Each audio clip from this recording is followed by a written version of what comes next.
Bonjour Martin Jdari, merci beaucoup, merci d'avoir accepté notre invitation. Bonjour. Vous êtes le président de l'ARCOM, l'autorité de régulation de l'audiovisuel et du numérique. Et merci d'avoir accepté cet entretien. Vous êtes rare dans les médias, on est ensemble pendant 20 minutes pour une interview en partenariat avec la presse régionale, représentée par Fabrice Vesser-Redon du groupe EBRA, les journaux régionaux de l'Est de la France. Bonjour Fabrice. Bonjour Oriane, bonjour messieurs. Bonjour Fabrice. Martin Jdari, un mot d'abord pour nos téléspectateurs, alors qui ne sont peut-être pas des grands spécialistes de l'audiovisuel, mais qui regardent tous la télé. À quoi sert l'ARCOM ? L'ARCOM, c'est une autorité publique indépendante, donc au service des publics. Notre mission principale, historique, c'est d'organiser la liberté de communication audiovisuelle, donc d'octroyer à des dizaines de chaînes de télévision, à des centaines et même 1200 radios sur tout le territoire, des fréquences, dans le cadre d'appels à candidature transparents, et en échange de ces fréquences qui sont octroyées gratuitement, nous leur demandons différents engagements, des engagements de financement de la création, de diversité des programmes, de qualité, de pluralisme, de rigueur de l'information, et de plus en plus toute une série d'engagements qui vont permettre à tous ces acteurs audiovisuels finalement de faire partie d'une vision ambitieuse de la société, du débat démocratique, de la diffusion des œuvres de l'esprit et finalement faire société, faire démocratie. Alors on est dans une période électorale, c'est une période particulière pour vous, pour les médias, avec des temps de parole qui doivent être respectés pour les municipales. Vous veillez, vous, à l'équité de l'exposition médiatique des candidats. Est-ce que ces règles ne sont pas un peu dépassées à l'heure du numérique ? Alors, ces règles ne sont pas stricto sensu appliquées sur le numérique. Je précise que le temps de parole, on le vérifie tout le temps, hors élection et spécifiquement pendant les élections selon des modalités un peu différentes. Ce sont des règles qui sont un peu complexes, qui sont un peu contraignantes, mais elles garantissent l'égal accès ou l'équitable accès des candidats aux antennes dans le cadre de périodes électorales. Et je crois que c'est un élément extrêmement important de la confiance des Français dans leur système démocratique. Alors effectivement, dans les supports en ligne, les plateformes de partage de vidéos, ces règles d'équité de temps de parole ne s'appliquent pas, mais on peut justement y voir une raison de plus pour que les médias, qui tout de même continuent encore à organiser, structurer le débat démocratique, à crédibiliser ce qui est fiable, eh bien que ces médias suivent des règles qui sont un peu contraignantes pour notamment les télévisions, les radios qui s'y astreignent, mais je crois qu'elles en comprennent néanmoins tout l'enjeu démocratique. On va parler de la commission d'enquête sur l'audiovisuel qui se tient en ce moment à l'Assemblée nationale. Fabrice. Oui, et il ne nous a pas échappé depuis plusieurs semaines, des journalistes du service public sont auditionnés par cette commission d'enquête parlementaire. Les meilleurs morceaux circulent beaucoup sur les réseaux sociaux. Vous y voyez dans cette commission d'enquête et ce mode d'interrogatoire un fonctionnement tout à fait démocratique ou une atteinte à la liberté d'expression des journalistes? Moi, je suis vraiment pas là pour... Vous avez vous-même été attaqué d'ailleurs. Oui, mais à la limite, une commission d'enquête s'organise comme elle l'entend sous la responsabilité de la Chambre qui l'accueille. Pour moi, ce qui est important, c'est qu'on parle de service public, qu'on parle et qu'on rappelle l'attachement des Français à leur service public, qui a un rôle aujourd'hui irremplaçable dans la couverture de l'information internationale, nationale, locale, ultramarine, qui joue un rôle extrêmement important dans le financement de la création audiovisuelle, dans l'exposition de la diversité des programmes. C'est un service public qui, dans un monde qui est de plus en plus polarisé, bien que les Français très nombreux lui fassent confiance, on est néanmoins dans un monde de plus en plus polarisé, et le service public audiovisuel, comme d'autres institutions, est plus contesté. En tout cas, la défiance s'exprime d'une part de la population, et ça, il faut y répondre. Et je crois que l'enjeu véritable, c'est qu'on arrive à, avec les sociétés, avec les dirigeants du service public, à montrer aux différentes composantes de la population qu'elles ont leur place, que le service est pour eux, pour elles, y compris ceux qui peut-être en doutent aujourd'hui. Et ça, c'est un travail de plus longue haleine. Nous, à l'ARCOM, on a confié une mission à une personnalité, Bruno Lasserre, ancien président de l'autorité de la concurrence, pour justement travailler sur la notion d'impartialité du service public qui est parfois en cause dans le cadre de cette commission d'enquête, pour essayer de manière constructive de poser les bases de gages de confiance que pourrait encore mieux qu'aujourd'hui donner les sociétés audiovisuelles publiques. Mais est-ce qu'aujourd'hui le service public, vous le jugez impartial et représentatif des Français ? Le service public couvre très largement la diversité de la société française. Il est très largement impartial, mais l'impartialité, précisément, il faut arriver à définir ce qu'on entend. Aujourd'hui, la loi dit que l'Arcom est garante de l'indépendance et de l'impartialité.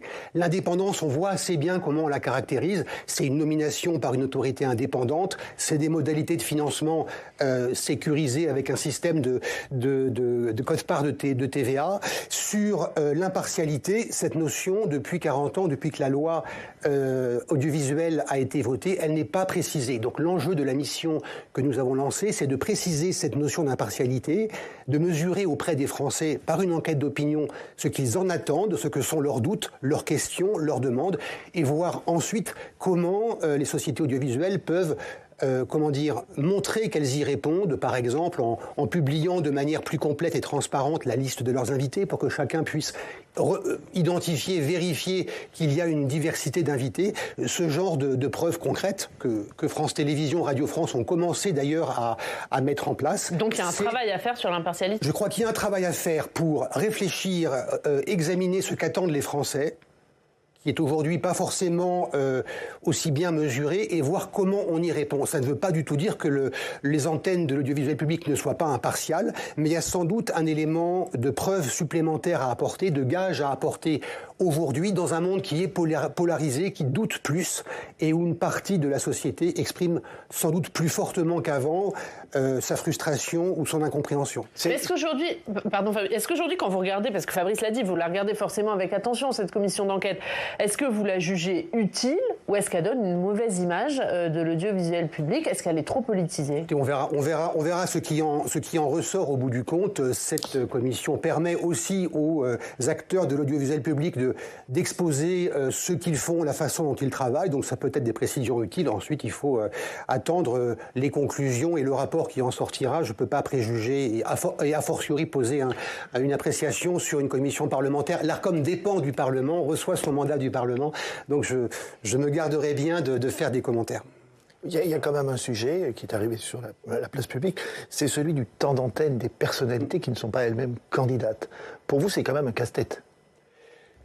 C'est un casse-tête, c'est une règle qui s'impose aux chaînes de télévision et de radio que de suivre, décompter le temps de parole des personnalités politiques en général qui appartiennent et qui revendiquent une appartenance à un parti, et on s'assure que leur temps de parole à l'antenne, tel que les chaînes les décomptent, correspond à leur poids dans l'opinion, à leur poids dans les dernières élections, à leur poids dans le débat national. Je crois que c'est une règle qui est complexe, qu'on suit tout de même de mieux en mieux, dont les règles sont assez, partagées entre nos services et les chaînes de télévision et de radio. Et encore une fois, c'est contraignant, mais je pense que les Français ne comprendraient pas que ces règles n'existent pas. Sur l'audiovisuel public, il y a une loi qui est en cours, poussée par Rachida Dati, qui prévoit de créer une holding réunissant Radio France, France Télévisions, l'INA, sauf qu'elle n'est toujours pas au menu de l'Assemblée et qu'elle est visiblement en passe d'être enterrée. Est-ce que vous le regrettez ? Là aussi, j'ai vraiment pas vocation à me prononcer sur les équilibres parlementaires, politiques, qui déterminent l'avancement de tel ou tel projet de loi. À la base, il y avait la proposition de loi du président de la Commission des Affaires culturelles et de l'Éducation du Sénat, Laurent Lafont, qui visait à porter un projet d'organisation de l'audiovisuel public avec une holding qui était la reprise d'un projet de loi initialement conçu par Franck Riester en 2019.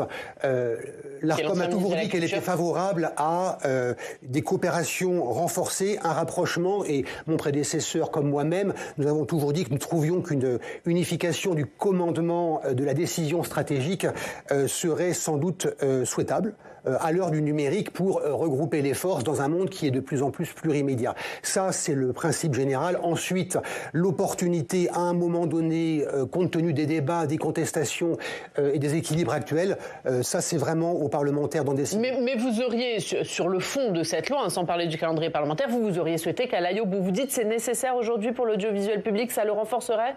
Alors, l'audiovisuel public est très important et accomplit une mission essentielle aujourd'hui dans sa configuration. Il faut évidemment évidemment être prudent, d'avoir tous les personnels à bord finalement d'une évolution, et deux, de veiller à ce qu'elle ne soit pas déstabilisatrice. Sur le fond, je crois que beaucoup d'observateurs, en tout cas moi j'en fais partie, considèrent que dans un monde où les acteurs surpuissants dominent la communication numérique audiovisuelle, regrouper ses forces d'une façon ou d'une autre, mieux intégrer sa stratégie, c'est utile, c'est souhaitable et sans doute à un moment ou un autre nécessaire. Est-ce que vous êtes inquiet pour le financement de l'audiovisuel public ? Ce qui est, je crois, inquiétant, et ce que disent d'ailleurs les sociétés, c'est l'absence de perspectives stables. Il est parfaitement légitime que la représentation nationale, à un moment donné, tous les 10 ans, tous les 5 ans, réfléchisse sur les missions du service public, le périmètre qu'on veut lui voir occuper, et ensuite qu'on décide d'un financement qui soit proportionné à ces missions et qui s'inscrive dans une durée assez prévisible pour pouvoir s'organiser et conduire une stratégie. Ce qui a, je crois, été plus compliqué depuis quelques années, c'est finalement les mouvements, les fluctuations dans ces perspectives économiques, budgétaires, qui conduisent finalement à des à-coups dans les décisions d'entreprise qui sont un peu plus compliquées à gérer pour ces dirigeants et qui sont aussi déstabilisants pour les salariés. Donc c'est, je crois, ce qui est vraiment important, quel que soit, je dirais, le niveau des missions, l'ampleur des missions que l'on veut confier à l'audiovisuel public, c'est qu'on ait en face des ressources qui soient en proportion, qui soient cohérentes avec ces missions et qui s'inscrivent dans une perspective pluriannuelle qui permettent de fonder une stratégie. Mais est-ce que là, c'est le cas ? Est-ce qu'avec la suppression de la redevance, avec les difficultés budgétaires de l'État, c'est encore tenable sur du moyen-long terme le financement de l'audiovisuel public à hauteur de ses besoins ? La suppression de la redevance a donné lieu à la création d'une ressource dédiée, donc d'un point de vue juridique, le mode de financement existe. Voilà. Ensuite, ce qui manque, ce sont les fameux contrats d'objectifs et de moyens, une stratégie pluriannuelle adossée à une trajectoire économique, budgétaire, qui permettent de construire une stratégie au service des Français, au service des territoires, au service de la culture et de la création. Est-ce que c'est encore tenable aujourd'hui d'avoir un audiovisuel public avec autant de chaînes, autant de stations de radio, ou est-ce que la holding, si elle voit le jour, elle doit déboucher sur la suppression de certaines chaînes ou de certaines stations ? C'est complètement distinct, il n'y a aucun lien entre les deux. La holding ne serait ni faite pour ni contre une évolution du périmètre. L'enjeu, c'est surtout de mettre en commun les ressources, notamment pour la diffusion, la distribution digitale, également les ressources pour la production d'informations, là où elle est la plus coûteuse, sur les territoires ou à l'étranger. C'est de mettre en commun. Ils le font déjà en partie aujourd'hui. Les coopérations existent, donc il ne faut surtout pas le nier. Et c'est pour ça que le sentiment d'urgence, il est relatif. En revanche, le mouvement de mise en commun dans un moment où l'accès à l'information est si central et à un moment où l'accès au numérique, la maîtrise du numérique est si centrale, c'est là que la mise en commun de ressources et d'une stratégie peut se révéler particulièrement importante. Il y a des risques d'ingérence étrangère dans l'audiovisuel qui sont régulièrement évoqués. De quoi parle-t-on concrètement aujourd'hui ? Alors, ce dont on parle lorsqu'on parle d'ingérence, c'est plus dans le champ des plateformes de partage de vidéos, des réseaux sociaux, l'utilisation par différents centres d'intérêt. Ça peut être pour le simple, je dirais, appât du gain, la diffusion d'informations fausses et sensationnelles pour se faire de l'argent sur les clics que les informations en question vont générer. Ça peut être une volonté de décrédibiliser un candidat dans un scrutin à des fins politiques. Ça peut être, et c'est surtout cela dont on parle lorsqu'on parle d'ingérence, des ingérences extérieures, des opérations massives, artificielles, organisées, de perturbation du débat public démocratique d'un État en utilisant les réseaux sociaux et la puissance de diffusion des algorithmes. Mais est-ce que les outils de régulation dont vous disposez aujourd'hui sont suffisants pour lutter contre ces ingérences ? Alors, les outils de régulation existent dans le sens où les grandes plateformes, qui quelque part sont les vecteurs de ces risques de déstabilisation, ont des obligations en vertu du règlement sur les services numériques européens, dont l'Arcom est en quelque sorte le point d'ancrage en France. Nous avons une administration spécialisée, experte, qui s'appelle Viginum, qui a une mission de veille et d'alerte, le cas échéant, sur l'existence de telles menaces. Et nous nous mettons en réseau, nous nous coordonnons, nous avons un accord de coopération avec Viginum pour partager partager nos informations et partager aussi les relations que nous avons avec les plateformes pour nous assurer que si une menace est détectée, elle puisse directement donner lieu à un échange avec la plateforme en question pour y apporter des correctifs. Et en période électorale aussi, pour les ingérences, mais pas seulement, on met également en place un système de veille, de réseau, de coordination avec les plateformes pour que les plateformes soient sensibilisées au risque de déstabilisation du processus électoral, qu'il y ait en leur sein des personnes, des ressources dédiées qui soient formées au droit électoral, qui sachent par exemple que la diffusion d'une vidéo de propagande électorale pendant la période de silence, après le vendredi minuit qui précède le scrutin, c'est interdit et que donc ce type de vidéo doit être retiré si on les détecte. Ça, ce sont des choses que nous faisons aussi pour préparer le terrain numérique au défi d'une élection comme une élection municipale. Fabrice ?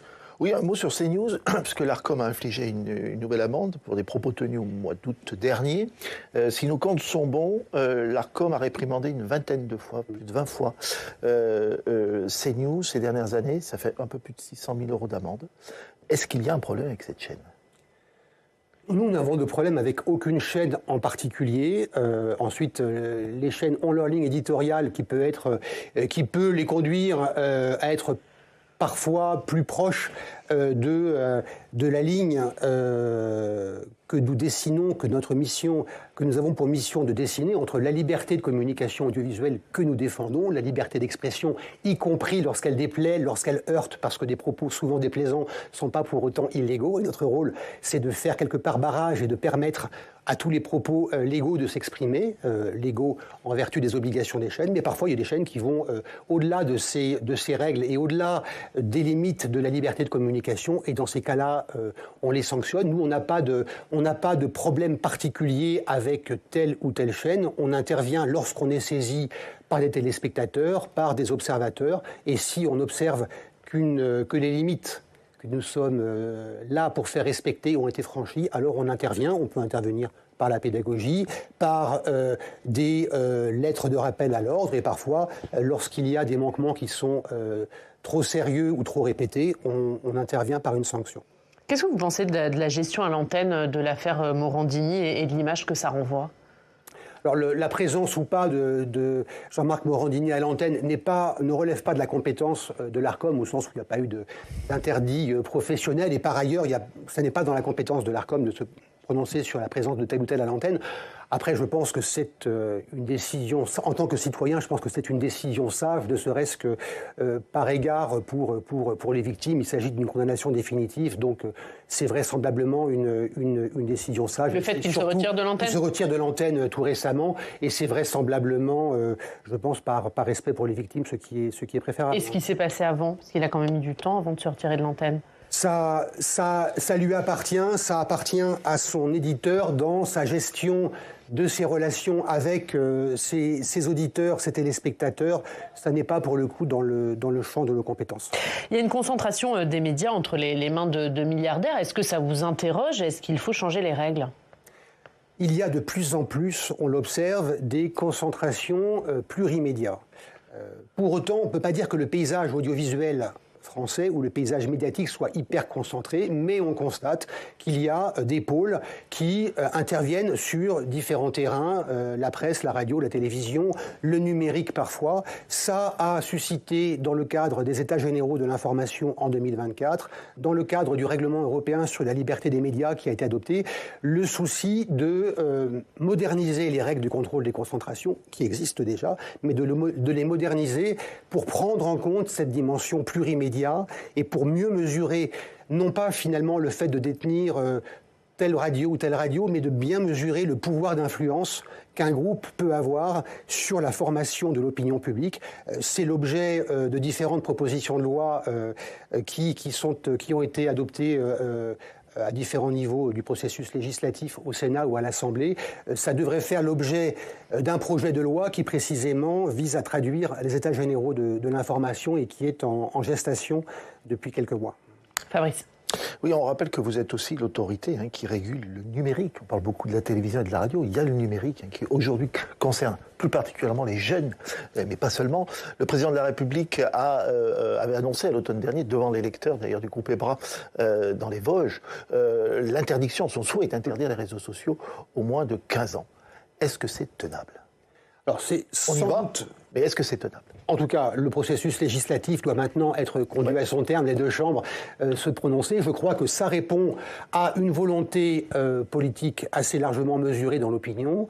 Un dispositif de même type a fait l'objet d'un rapport du Parlement européen voté par 81%, je crois, des membres du Parlement européen. Et par ailleurs, les lignes directrices de la Commission européenne sur la mise en œuvre du règlement sur les services numériques s'agissant des mineurs laissent la possibilité, depuis l'été dernier, aux États membres de définir une majorité numérique. Donc on y va très vraisemblablement. Quelque part, en étant les pionniers en Europe, en suivant l'exemple qu'ont pu donner les Australiens, en examinant parallèlement la façon dont ça se passe en Australie. Vous l'observez vous-même ? Nous le regardons, c'est encore trop récent pour... Oui, alors, et justement, pour répondre à la question, est-ce que c'est tenable à l'aune de ce qu'on voit notamment en Australie ? Il y a plusieurs éléments qui sont importants. Le premier, c'est que ce n'est pas la seule mesure pour sécuriser les réseaux sociaux pour les jeunes. Il y a plein de mesures sur la conception addictive des algorithmes, sur la capacité d'adultes mal intentionnés de rentrer en contact avec des mineurs. Tout ceci, que ce soit avant 15 ans ou après 15 ans, il faut continuer à travailler, à sécuriser ces réseaux sociaux, à s'assurer que les plateformes mettent en œuvre les vraies et effectives mesures de protection. Et ça, c'est notre rôle avec la Commission, avec l'ensemble des associations pour s'y conformer. Ensuite, il y a la question de l'accès des moins de 15 ans aux réseaux sociaux. C'est certainement tenable et faisable. Nous, on a mis en œuvre depuis un an l'interdiction d'accès des moins de 18 ans, des mineurs, aux plateformes pornographiques. Évidemment, il y a des moyens de contournement. On n'arrive pas à empêcher ou à mettre en œuvre de manière absolue à 100% dès le premier jour ce type de mesure, mais on constate déjà une diminution très sensible du temps passé par les mineurs sur ces plateformes. Ça veut dire que c'est possible. Des solutions de vérification d'âge, elles existent, elles vont se sophistiquer. Si une norme est mise en place en Australie, en France et dans toute l'Europe, on va avoir des solutions de plus en plus fiables et efficaces qui vont permettre de rendre effective cette mesure qui, je crois, répond à une véritable aspiration populaire. Vous évoquez les contenus pornographiques, vous avez conscience que ce n'est pas abouti du tout, qu'aujourd'hui, les solutions de contournement sont hyper nombreuses. Alors, les solutions de contournement sont hyper nombreuses. Le jour où vous avez interdit la ceinture de sécurité à l'avant puis à l'arrière d'un véhicule, vous n'aviez pas des policiers à tous les coins de rue pour vérifier cette interdiction. Et pourtant, le fait qu'elle existe a fini par en faire une norme communément admise qui elle-même influe sur les comportements. Sur le porno, nous avons beaucoup de moyens de contournement. On continue à les examiner, à y travailler. Ce fera l'objet d'autres mesures, d'autres études. Ce que nous avons constaté sur les 12-17 ans, sur les mois d'octobre-novembre 2025 par rapport à la même période d'il y a un an, c'est une baisse de 35 à 40% du temps passé. Donc, si c'est 35 à 40% de temps de moins pour 2 millions de mineurs qui accédaient régulièrement aux sites porno, je pense que c'est déjà un bon progrès. Et ensuite, si des obstacles ou des contournements existent, on va y travailler. L'objet, et par ailleurs, n'est pas d'embêter les gens, c'est de protéger la santé des mineurs et en général de protéger la population en ligne. Martin Jarry, pour terminer, vous participez aujourd'hui au Sénat à un colloque sur l'avenir de l'audiovisuel français. Quel est son avenir ? L'avenir, il dépend de ce que nous voudrons en faire. L'audiovisuel, aujourd'hui, joue en France un rôle central dans la circulation des idées, pour le débat démocratique, pour le financement et l'accès des Français à des œuvres de l'esprit, des films, des séries, des documentaires, qui correspondent à la vision que nous partageons. Et donc, c'est un enjeu de souveraineté. Aujourd'hui, les médias, les télévisions, les radios qui portent ces enjeux, et ils sont en danger économiquement parce qu'ils sont concurrencés par ces plateformes extrêmement puissantes qui captent une part croissante de l'attention et donc des recettes publicitaires en ayant par ailleurs des contraintes réglementaires beaucoup plus légères. Donc tout l'enjeu, c'est finalement de conduire une forme d'aggiornamento de ces règles pour voir comment on peut rééquilibrer, soutenir, rendre plus visibles les médias producteurs de contenu de qualité, professionnels, répondant à cette ambition collective, les rendre plus forts et plus visibles dans cet environnement, dans ce monde beaucoup plus numérique et où ils sont beaucoup plus concurrencés. Merci beaucoup Martin Jarry d'avoir été notre invité, le patron de l'Arcom. Fabrice, on regarde la une du Républicain Lorrain et c'est cette affaire hors norme d'un Isérois, aujourd'hui âgé de 79 ans, suspecté d'avoir commis des viols et agressions sexuelles sur 89 adolescents. C'est la une des journaux du groupe EBRA. On regarde tout de suite ce qui fait la une dans nos régions.